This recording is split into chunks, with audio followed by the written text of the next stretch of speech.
Hi అండి. అప్పటి కాలంలో డబ్బు విలువ ఇవ్వరండి, మనుషులకి విలువ ఇచ్చేది. ఇప్పుడు కాలంలో మనిషికి విలువ లేదండి, డబ్బుకి విలువ. ఎందుకంటే డబ్బు ఉంటేనే మన చుట్టూ 10 మంది ఉంటారు. డబ్బు లేకుంటే అని ఎవరు లెక్క చేయరు, మనతోటి ఎవరు ఉండరు. ఎందుకంటే వాళ్ళ దగ్గర ఏముంది, వాడిని కాడిపోవడం ఏంటి అని. కానీ ఆ డబ్బు లేని మనిషితోటి కూడా మనకు అవసరం ఉంటుందని అది తెలుసుకొని మాట్లాడితే అది బాగుంటుందండి. డబ్బు లేదు, వానికి ఏంది విలువ ఇచ్చేది అని అనుకుంటే ఎప్పటికీ ఆ డబ్బు లేని మనిషి ఒకనాడు డబ్బు సంపాదిస్తాయి. ఆ మనిషి దగ్గరికి మనం ఎలా వెళ్తాము?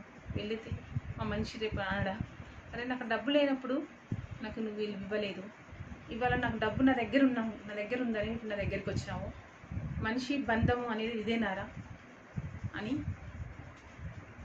అంటే ఆ ముఖం మనం ఏడబెట్టుకుంటామండి. నేను చెప్పింది కరెక్టా రాంగా? కామెంట్ బాక్స్లో కామెంట్ చేయండి.